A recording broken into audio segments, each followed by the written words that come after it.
I do think you're gonna see regulatory reform. It's not sexy. All right, you're not going to be making massive headlines. Oh, Beth Van Duyne shorten the amount of reforms that we're going to have on regulations. I mean, it's not something that's going to make a ton of headlines. But at the same time, when you're in this business and you see, and look, I used to be a small business owner. I took it personally because every dollar you make, you track.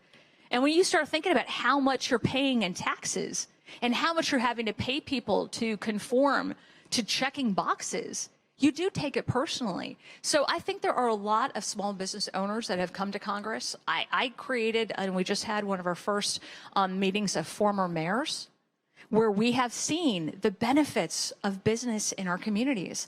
Look, we are one of the fastest growing areas in the country, in North Texas.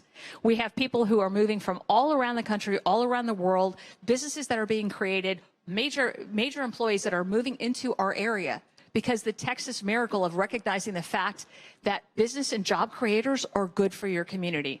We had 3/4 of our tax base that was paid for by the business community. We had opportunities for people to come and be successful and think about their families and how they were going to be able to create generational wealth. We had businesses on the same token as an elected official that were helping to pay for our police, our fire, our streets, our rec centers, our libraries. All of those things were good.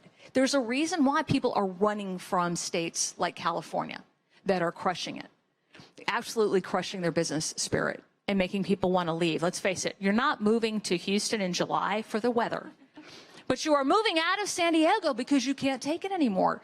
So do I think there's opportunities for that? Yeah. Part of the reason why I created this Former Mayors Caucus was because we're where the rubber meets the road. I was not a Republican or a Democrat mayor. We were nonpartisan. I think there's a lot that can be done if we actually stop thinking about these massive bills and we start thinking about the first base hits. What can at least get us working in the right direction? And maybe, you know, some kind of muscle memory when you start getting wins in a bipartisan manner. Maybe I'm just too optimistic. I've only been here 3 years. But I think there are a lot that we can do. I would hope so. Last week's small business hearing made me think maybe not.